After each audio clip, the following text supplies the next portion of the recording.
राधे राधे, जय श्री कृष्णा। मैं सीमा सिंह आप सभी धर्म प्रेमियों का स्वागत करती हूँ। आज मैं आपको अनंत चतुर्दशी की एक पौराणिक कहानी सुनाने जा रही हूँ। यह व्रत भादवा माह के शुक्ल पक्ष की चतुर्दशी के दिन किया जाता है।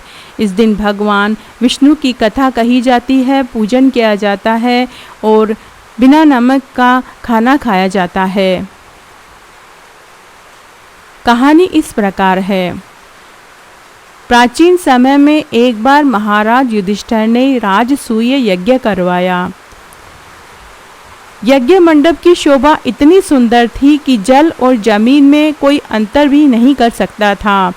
यज्ञ मंडप की शोभा निहारते निहारते जिस स्थान को दुर्योधन जमीन समझ रहा था वह जल का कुंड निकला और वे उसमें गिर गए। बरामदे में द्रौपदी अपनी सखियों के साथ खड़ी थी। जब द्रौपदी ने दुर्योधन को जल के कुंड में गिरते हुए देखा तो वो अपनी हंसी नहीं रोक पाई और उसने कहा कि अंधे की संतान भी अंधी। यह बात दुर्योधन के हृदय में बाण की तरह चुभ गई। वह इस बात का बदला द्रौपदी और पांडवों से लेना चाहते थे। कुछ दिनों के बाद उन्होंने इसका बदला लेने का निश्चय किया। तब दुर्योधन ने पांडवों को हस्तिनापुर बुलाकर ध्रुत क्रीड़ा में छल से हरा दिया और परास्त होकर पांडवों को 12 वर्ष का वनवास भोगना पड़ा। वन में रहते हुए पांडवों को अनेक प्रकार के कष्टों का सामना करना पड़ा। एक दिन वन में युधिष्ठिर से मिलने के लिए भगवान श्री कृष्ण आए। युधिष्ठिर ने अपने दुखों का और परेशानियों का कारण बताया। तब भगवान कृष्ण ने पांडवों और द्रौपदी से अनंत देव भगवान का पूजन करने की सलाह दी और कहा कि अनंत देव भगवान का पूजन और व्रत करने से तुम्हें तुम्हारा खोया हुआ राज्य फिर से प्राप्त हो जाएगा। तब द्रौपदी ने श्री कृष्ण भगवान से कहा कि यह व्रत अब से पहले किस किस ने किया और इस व्रत को करने से उन्हें इसका क्या फल मिला, वो हमें कथा सुनाइए और हमें अनंत चतुर्दशी व्रत की विधि भी बताइए।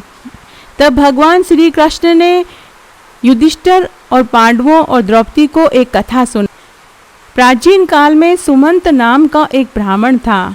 उस ब्राह्मण के सुशीला नाम की एक कन्या थी।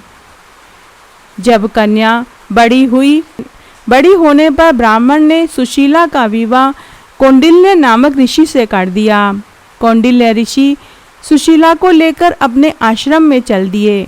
मार्ग में रात्रि हो जाने पर वे एक नदी के किनारे संध्या करने लगे। सुशीला ने वहां पर बहुत सी स्त्रियों को किसी देवता का पूजन करते हुए देखा।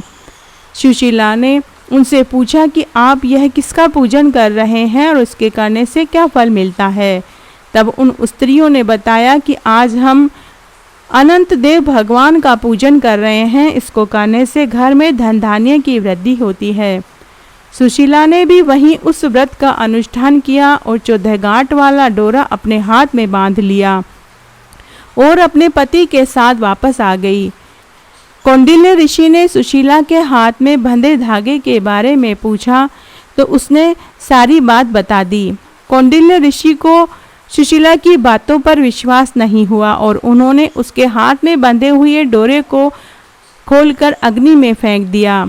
तभी सुशीला ने उस डोरे को अग्नि में से निकालकर ठंडे दूध में डालकर पी लिया, जिस कारण अनंत भगवान उनके ऊपर क्रोधित हो गए। कौंडिल्य ऋषि की सुख संपत्ति नष्ट हो गई। सुशीला ने कौंडिल्य ऋषि से कहा कि आपने अनंत देव भगवान के डोरे को अग्नि में जला दिया था, इसी का हमें शाप लगा है। तब कौंडिल्य ऋषि अपनी गलती का पश्चाताप करते हैं और आश्रम छोड़कर अनंत देव भगवान की खोज में वन में निकल जाते हैं। वन में भटकते भटकते निराश होकर एक दिन वो गिर पड़े और बेहोश हो गए। तब अनंत देव भगवान ने उन्हें दर्शन देकर कहा कि हे कौंडिल्य, मेरे अपमान के कारण ही तुम्हारे ऊपर विपत्तियां आई है, किंतु तुम्हारे पश्चाताप करने से मैं प्रसन्न हूँ। अब तुम वापस अपने आश्रम में जाओ और 14 वर्ष तक विधि विधान से अनंतदेव भगवान की पूजा करो। इससे तुम्हारे सारे कष्ट दूर हो जाएंगे। कौंडिन्य ऋषि वापस अपने आश्रम में आए और उन्होंने अनंतदेव भगवान का पूजन किया, जिससे उनके सभी कष्ट दूर हो गए। श्री कृष्ण भगवान की आज्ञा पाकर युधिष्ठिर ने अपने सभी भाइयों और द्रौपदी के साथ अनंत देव भगवान का पूजन किया और व्रत किया, जिससे पांडवों को महाभारत के युद्ध में विजय प्राप्त हुई।